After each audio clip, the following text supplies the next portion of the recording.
하나님 아버지, 오늘 아침에도 저희들이 이렇게 주님 앞에 나왔습니다.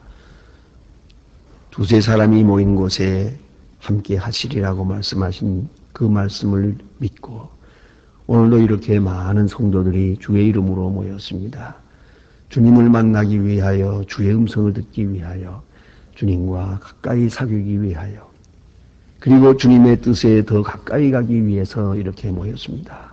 하나님이여, 이 시간이 있도록 은혜 주신 하나님, 은혜와 찬송, 그 놀라운 은혜를 진심으로 감사하옵나이다. 아버지 하나님, 이렇게 험한 세상을 삽니다마는 우리는 주님을 의지하고 평안하게 살게 되오니 감사합니다. 이렇게 우리 스스로 농사하는 일이 없지만은 넉넉하게 먹고 입고 살게 해주시는 이 모든 은혜를 진심으로 감사하옵나이다. 내일 아침 또 어떤 일이 있을는지, 우리 앞에 어떤 일이 또 생길는지 알 수 없지만은, 그러나 주님을 의지하고 하루하루 평안하게 살게 하시고, 언젠가 우리가 주님의 부름을 받을 때는 분명 주의 손을 붙잡고 요단강을 건너갈 것을 믿고, 오늘도 이렇게 주를 찬송케 하시오니 이 은혜를 진심으로 감사하옵나이다. 아버지 하나님, 우리의 날이 얼마인지 알 수 없습니다. 그러나 주님 부르시는 그날 아침도 주님 앞에 나올 수 있도록 끝까지 인도해 주시기를 기도하옵나이다. 굳이 오래 사는 것을 바라지는 않습니다. 그러나 분명 주와 함께하며 주와 동행하며 필요한 자로, 유익하게 쓰여지는 자로 살아가기를 간절히 기도하옵나이다. 아버지 하나님, 우리는 굉장한 일을 하겠다고 약속드릴 수가 없습니다. 그러나 주의 거룩한 말씀에 따라 묵묵히 순종하며 살게 하여 주시옵소서. 앞에 어떤 일이 있을지 모르기에 우리 또한 어떤 계획조차도 세울 수가 없습니다마는, 그러나 시간 주님 앞에 성실하며 주의 말씀에 진실하게 응답하면서, 그리고 우리 앞에 되어지는 모든 일들이 주의 사랑 가운데 있는 일이요, 주의 경륜 중에 있는 일이요, 주님이 내게 향하신 크신 뜻 안에 있음을 믿고 감사한 마음으로 감수하며 그렇게 살아가려고 합니다.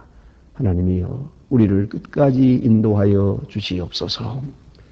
자비하신 주여, 오늘도 주님의 크신 은혜가 함께 하시는 중에 우리가 옛 습관에 매이지 않게 하시고, 그릇된 생각에 노예되지 않게 하시고, 쓸데없는 걱정하면서 세월 보내지 않게 하시고, 또한 우리의 물질을 쓰는 일에도 나를 위해 쓰기보다 남을 위해 쓰며, 또 나 자신의 이 세속적인 욕망을 위해 쓰기보다는 신령한 주의 나라를 위해서 더 많은 물질을 쓰며 살아갈 수 있어지기를 기도하옵나이다.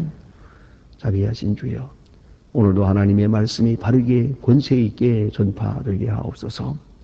그리고 방송을 통하여 이 말씀을 듣는 사람들, 또 그리고 하나님의 거룩하신 말씀 앞에 따라 나오는 주님의 귀한 일꾼들 하나하나 다 돌보아 주시고, 오늘도 크신 은혜를 주시사 주 은혜 안에서 모든 사람들이 주께 돌아오며 모든 마음이 주께 돌아올 수 있게 해주시기를 간절히 기도하옵나이다. 교회를 위해서 몸과 마음 정성을 다 바치는 주님의 일꾼들이 있습니다. 그 비밀한 정성과 진실을 아시고 우러주시는 축복을 그 가정과 기업에 더해 주시기를 기도하옵나이다. 은혜로우신 아버지여, 주께서 우리를 사랑하심으로 합니다. 이제는 저희 교회가 그 거룩한 사랑에 보답하며 살게 하시고, 또한 우리를 향하여 손을 들고 도움을 청하는 많은 분들에게 넉넉하게 나누어주며 베풀며 그리고 역사할 수 있는 교회에 되어지기를 기도하옵나이다. 아버지 하나님, 이 나라를 진리 위에 세워주시고 대통령으로부터 모든 국무원과 국회의원들 다 한 마음 한 뜻으로 주님 앞에 무릎을 꿇게 하옵소서. 그리고 모든 헛된 생각을 버리고 주님 앞에 돌아오며 주 안에서 하나 되는 축복이 있게 하시고, 더 이상 헐뜯고 비방하는 일들이 없게 하여 주시고, 서로 존경하며 서로 협력할 수 있는 아름다운 분위기를 이루어 가게 하시고, 온 국민이 신뢰할 수 있는 정부가 되고 또 지도자들이 되어질 수 있기를 기도하옵나이다. 주여, 온 국민이 이제 성실하며 부지런한 백성 되게 하옵소서. 잘 살기보다는 하나님 앞에 정직한 백성들 되어지기를 기도하옵나이다. 내려오신 아버지여, 오늘도 저 북녘 땅에 은혜를 주시옵소서. 나날이 변화해 가는 많은 어려움 속에 있습니다. 위험을 경고하는 사람들도 있습니다.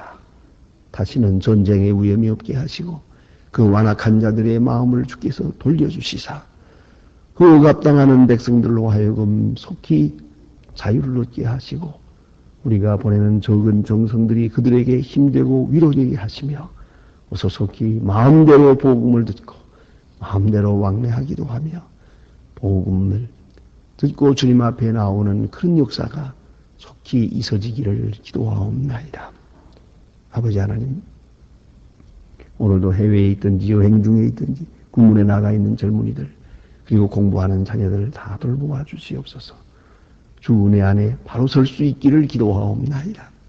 병중에 있는 분들과 슬픔을 당한 가정에 주님의 큰 위로를 더하여 주시옵소서. 또 수양에 나가 있는 대학생들 지금 오늘 마감을 하고 돌아오게 됩니다. 그 돌아오는 길도 평탄케 하시고 또한 받은 바 은혜에 따라서 충실하게 사는 주님의 귀한 젊은이들 되게 하여 주시옵소서. 주 예수 그리스도의 이름으로 기도드립니다. 아멘. 하나님의 말씀 계속해서 오늘도 시편 117편, 119편 보겠습니다. 시편 119편, 오늘은 73절부터 봅니다. 시편 119편 73절로부터 80절까지 보게 되겠습니다. 80절까지. 지금 다 같이 한 목소리로 봉독하게 됩니다. 주의 손이 나를 만지주었사오니 주를 나를 깨닫게 하사 주의 계명을 배우게 하소서. 주의 능력 나를 구할 것은 내가 주의 말씀을 바라는 연고니 여호와여 내가 알거니와 주의 판단은 의로우시고 주께서 나를 괴롭게 하시면 성실하심으로 말미암았음이니이다. 구하오니 주의 종에게 하심 주의 인자하심이 나의 위안이 되게 하심 주의 궁휼하심이 여기는 내 입맛 나로 살게 하소서. 주의 법은 나의 즐거움이니이다.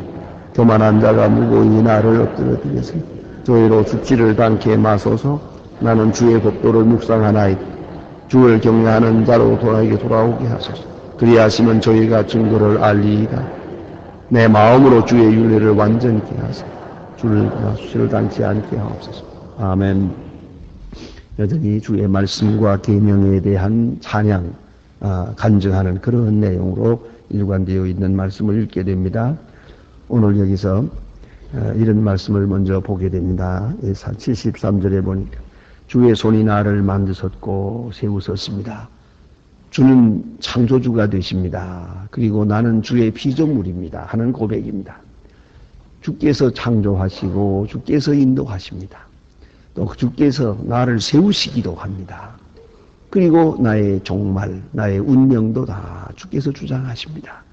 그런데 문제는 여기에 있습니다. 내 마음이 주를 따르지 못하고 있다는 겁니다. 거기에 문제가 있습니다. 그런 거로 오늘 성경 말씀은 나로 깨닫게 하사 주의 계명을 배우게 하소서 하는 말입니다. 조언자 현미경을 발명한 물리학자의 말에 그런 말이 있는 것을 책에서 읽을 수가 있습니다. 이 우주는 어떠한 큰 인격적 능력으로 힘으로 가득 차 있다는 겁니다. 힘으로. 이렇게 과학자의 말이니까 이렇게 설명합니다만은 하나님의 뜻, 하나님의 경륜 이렇게 말하겠지만은 이분은 과학자이기 때문에 이렇게 표현합니다. 하나의 힘으로, 어떤 힘으로 가득 차 있다. 그리고 우리 모든 생물들, 특별히 우리 인간은 그로부터 이 힘, 우주의 힘으로부터 유전자를 받아가지고 태어난다는 겁니다. 그런데 그 힘의 근본, 그 에너지의 그 근본에 가까이 가면서 살면 건강하고 명랑하고 또 모든 일이 원활하다는 겁니다. 그런데 그 힘의 근원으로부터, 유전자를 받은 그 힘의 근원으로부터 역행을 하든가 멀어지면은 그래서 병든다는 겁니다. 대단히 중요한 얘기입니다. 우리도 말하면, 우리 교회에서 쓰는 용어대로 말하면, 하나님의 뜻에 따라 살면, 하나님의 형상을 받은 사람이니까, 하나님의 뜻을 따라 살면, 모든 일이 건강하고 원만해요. 그런데 하나님의 뜻과 그 말씀에서 역행하면, 고통이 따르고, 근심이 따르고, 병들고, 전쟁이 나고, 이래 되는 것이란 말입니다. 오늘 성경 말씀은, 주의 손이 나를 만들었습니다. 주께서 나를 창조하셨습니다. 나는 주의 피조물입니다. 그럼에도 불구하고 내 마음은 지금 주님의 뜻을 따르지 못하고 있습니다. 그런 거로 나로 하여금 주의 법을 깨닫게 해주시고 배우게 해주십시오 하는 말입니다. 옛날에 이런 재미있는 얘기가 있습니다. 우리나라에 자동차가 별로 없을 때 선교사님들이 이렇게 자동차를 가지고 와서 선교 활동에 사용했습니다. 이제 그때 주로 랜드로버 같은 그런 자동차들이 많이 있었는데 어쨌든 이 차를 타고 시골을 방문하고 있는데 시골길을 가면서 보니까 웬 할머니가 보따리를 이고 아주 좀 허리도 좀 굽은 사람이 이렇게 먼 길을 걸어가는 걸 보고 아주 안쓰럽게 여겨서 가까이 가서 차를 세워놓고 어디로 가십니까? 어느 마을로 갑니다. 우리도 그쪽으로 가는 길이니까 그러면 이 차에 올라타십시오. 불편하신데. 그래도 괜찮을까요? 하고 부끄러워하면서 차를 탔습니다. 이제 차를 운전하면서 한참 가다가 좀 이상해서 돌아다 보니까 이 할머니는 여전히 보따리를 머리에 이고 있는 겁니다. 그래서 할머니 그 보따리를 내려놓으시죠. 그때 한 말입니다. 나 하나만 타는 것도 미안한데 보따리까지 자동차를 타면 어떡합니까? 자, 여러분 생각해 보세요. 어차피 지금 자동차 안에 있는데 내가 보따리를 이고 있건가 깔아안고 있건 간에 그건 어차피 여기에 있는 거예요. 지금 운명은 여기에 있는 거예요. 그런데 그 마음이 말이죠. 마음이 거기에 있지 못하죠. 그런 경우가 많아요. 우리는 분명히 몸은 그 자리에 있어요. 그러나 우리의 마음은 거기에 있지 못해요. 몸은 지금 엄청난 신세를 지며 살아가요. 근데 마음은 지금 그 베푸는 사랑에 보답이 없이 살고 있단 말이에요. 거기에 문제가 있어요. 물리적으로는 지금 그 자리에 있어요. 그러나 마음은 잊지 못해요. 여러분이 늘 답답해하는 게 그거 아닙니까? 여러분이 정성을 다해서 아이들을 위해서 밥도 주고 옷도 주고 학비도 주고 좀 애써서 바로 키우려고 했습니다. 몸은 분명히 따라오고 있어요. 학교에도 다니고 또 하는 대로 다 하는 것처럼 되어 있는데 정말 마음에서부터 공부를 하는 건지 안 그렇습니까? 또 마음에서부터 부모의 뜻을 다 알고 감사하며 따르고 있는 건지 그건 문제죠. 그건 아니죠. 왜 그래서 이런 말을 씁니까? 동상이몽이라고 하잖아요. 예? 한 침대에 두 사람이 누웠는데 생각은 따로따로요. 이게 얼마나 괴로운 일입니까? 마음과 뜻도 하나가 돼야 되는 것이거든요. 그래 오늘 성경 말씀은 주님은 나를 창조했습니다. 나를 세우셨습니다. 내 운명은 분명히 주의 손에 있습니다. 그런데 내가 주의 뜻을 모릅니다. 주의 뜻을 온전히 깨닫지 못하고 있습니다. 나로 하여금 주의 뜻을 깨달은 만큼 총명을 주십시오. 주님의 마음을 헤아릴 만큼 내게 지혜를 주십시오. 그래, 가르쳐 주세요. 그래서 마음도 주를 따르게 해주세요. 피조물 된 내가 주의 손에 있어서 물리적으로 따라가는 것이 아니라 내 마음 깊은 곳에서부터 주의 뜻을 알고 배우고 기뻐하며 그렇게 따르게 해주십시오 하는 그런 내용입니다. 오늘 여러분도 지금 이 시간에 이 성전 안에 있습니다. 분명히 성전 안에 몸은 있습니다만은 마음은 여기 있지 못할 때가 있습니다. 그걸 생각해야 합니다. 얼마 전에도 그런 일이 한번 있었어요. 주일날 낮예배 여기 드릴 때 설교하는 도중에 두 분이 밖으로 나갔어요. 그래서 아마 급한 일이 있는가 보다 생각했어요. 그런데 그 아들이 문 밖에서 저를 만나서 대단히 죄송합니다. 예배 중에 이렇게 자리를 옮겨서 죄송합니다. 그래요. 괜찮지. 무슨 급한 일이 있을 수 있으니까 했더니 그게 아니고요. 저희 어머니가 앉아가지고 가스불을 잠갔는지 안 잠갔는지 그거 꼭 안 잠근 것 같다고 자꾸만 걱정을 해서 결국은 가스 안 잠근 것 때문에 나갔다는 거죠. 자, 그러니까 여기에 지금 몸은 있는데 마음은 지금 집에 있단 말이에요. 내 사업에 있거든요. 그러나 우리의 소원은 뭡니까? 이 지금 다윗이 기도하는 내용은 마음도 여기 있게 해주십시오. 내 사랑도 여기 있게 해주십시오. 내 정성도 교회에 있게 해주십시오. 그런 말이에요. 어차피 우리는 피조물입니다. 주님께서 우리 창조했고 주께서 주시는 것을 먹고 주 안에서 살아갑니다. 그러나 웬일인지 우리 마음은 그게 아니더라고요. 마음은 지금 밖으로 나가고 있단 말입니다. 그래서 하나님이여 주를 깨닫게 해주세요. 마음이 주님을 사랑하게 해주시고 또 지식이 주를 따라가야 돼요. 요새 학술적인 용어를 드리면 우리의 판단과 이성이 주의 뜻에 동의해야 됩니다. 그것 또한 중요한 것이에요. 내 생각은 영 주님을 따르지 못하고 있어요. 그리고는 내 몸은 따를 수밖에 없게 되어 있어요. 이렇게 되면 아주 불편한 생활을 삽니다. 여러분 성경을 읽을 때 성경 한 말씀 한 말씀이 다 이야기 이게 납득이 돼야 돼요. 또 그리고 이것이 그대로가 다 합리적으로 이해가 돼야 돼요. 합리적으로 이해가 되면 그야말로 우리의 신앙생활은 아주 가속이 붙어요. 더 훌륭한 신앙생활을 할 수가 있어요.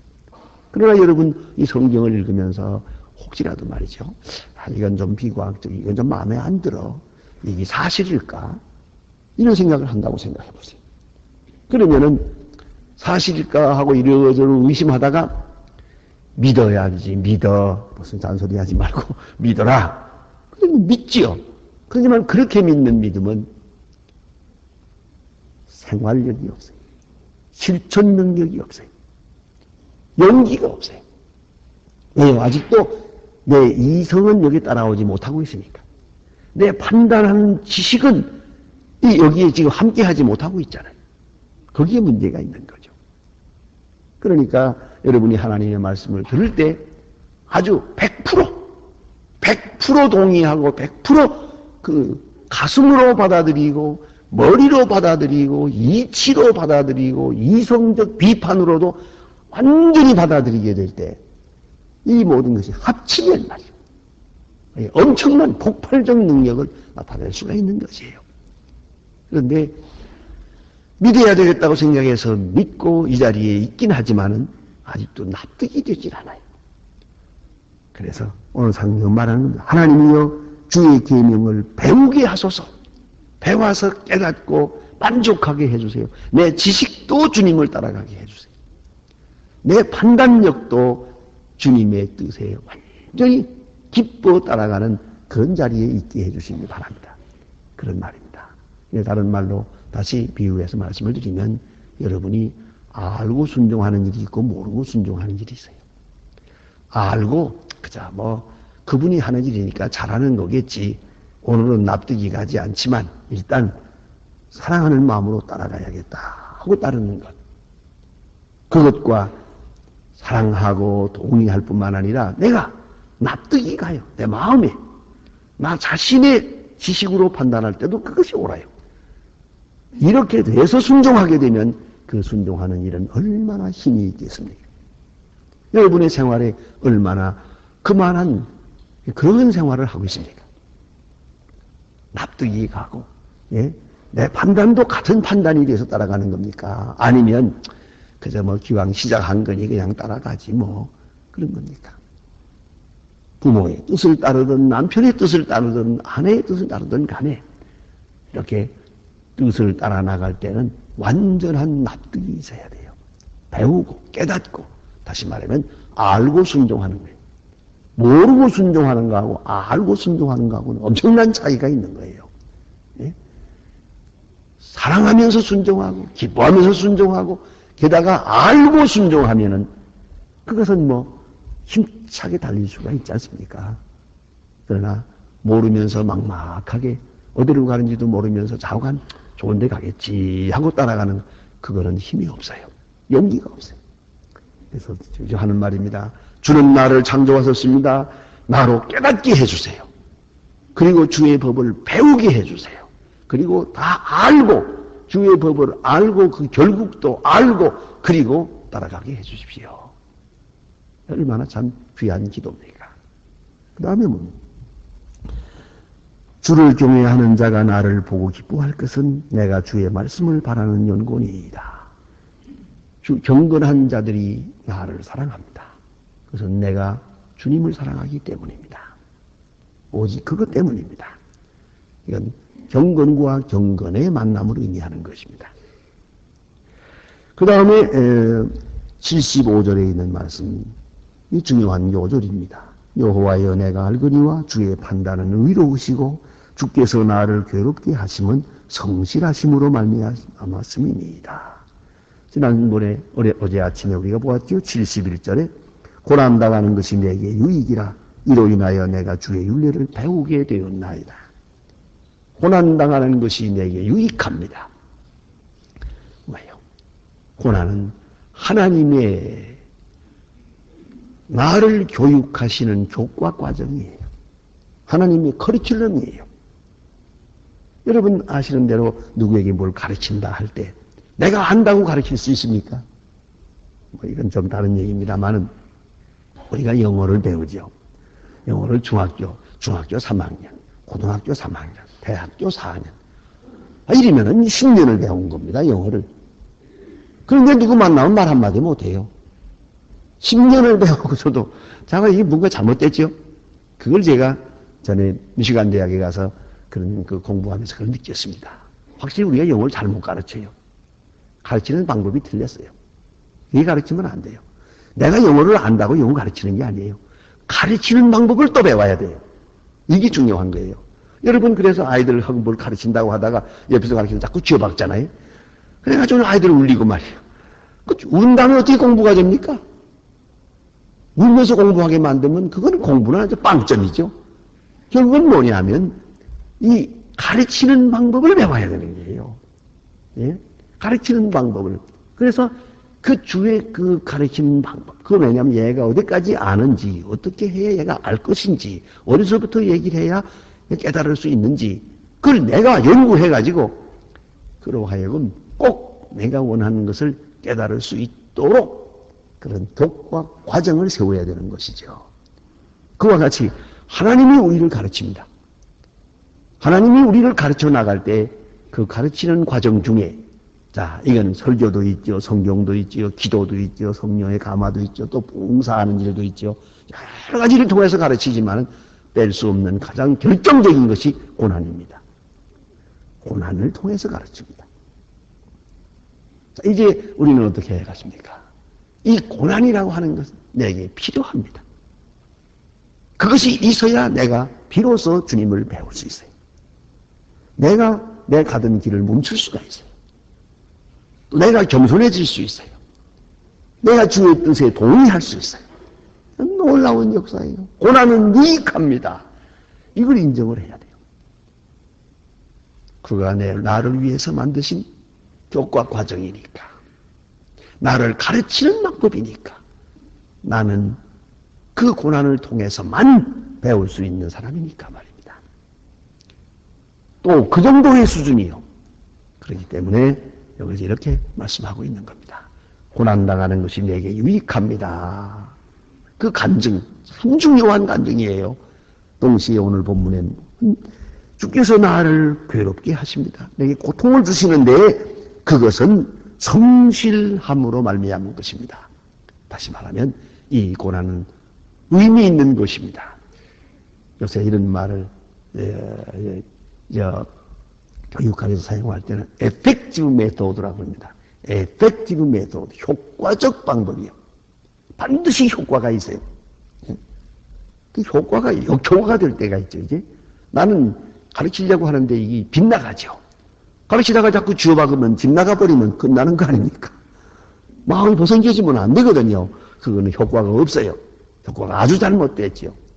그러니까 교육은 효과적이래야 한다, 이 말이죠.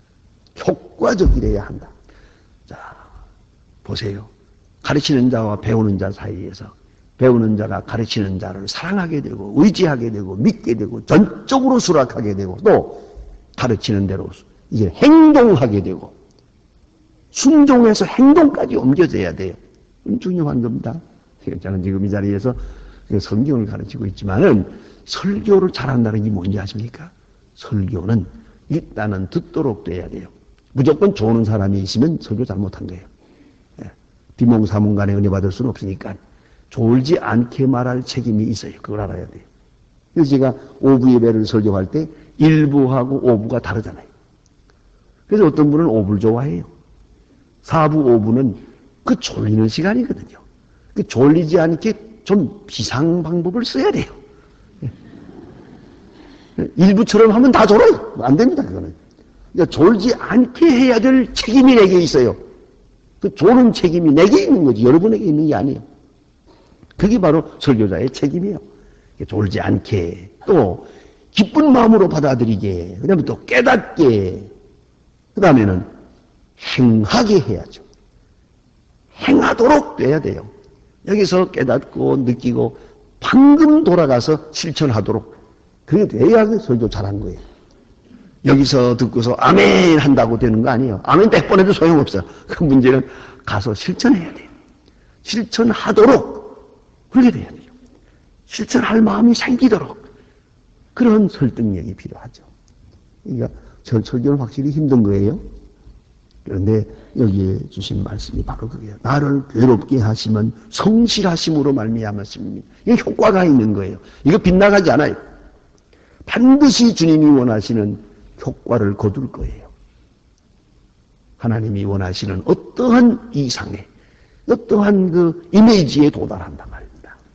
효과를 거둔다는 말씀이옵시다. 그러니까 우리 사람들은 그 방법을 잘 못해서 좋은 목적으로 누구를 가르친다고 하다가 오히려 빗나가게 되고 더 잘못되는 수도 있죠. 하지만 하나님의 교과 과정은 그렇지 않아요. 나를 괴롭게 하실 때가 있습니다. 그건 내가 잘못했으니까. 내가 그 정도밖에 안 되니까. 그러나 그것은 효과적입니다. 성실하심으로 말미암았습니다. 반드시 열매를 거둘 것입니다. 이렇게 믿고 그는 그 고난도 감수하고 있어요. 고난당하는 것이 내게 유익하다고 간증하고 있어요. 바로 그런 신앙이 필요합니다. 그래서 주의 긍휼히 여기심이 내게 임하사 나로 살게 하소서. 주의 법은 나의 즐거움이니이다. 자, 이제 보세요. 그래, 교만한 자가 무고히 나를 칠 때가 있습니다.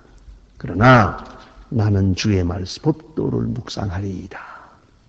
참 겸손한 자와 함께 겸손하기는 쉬워요.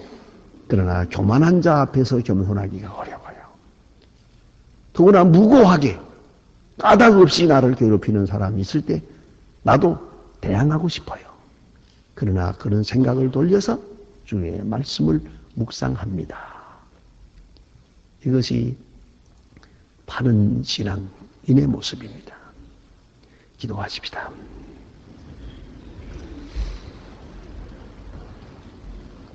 하늘에 계신 우리 아버지시여, 이름이 거룩히 여김을 받으시오며 나라의 마옵시며 뜻이 하늘에서 이룬 것 같이 땅에서도 이루어지이다. 오늘날 우리에게 일용할 양식을 주옵시고 우리가 우리에게 죄 지은 자를 사해 준 것 같이 우리 죄를 사해 주옵시고 우리를 시험에 들지 말게 하옵소서. 다만 악에서 구하옵소서. 내게 나라와 권세와 영광이 아버지께 영원히 있사옵나이다. 아멘. 자유로이 기도하시다가 돌아가시겠습니다.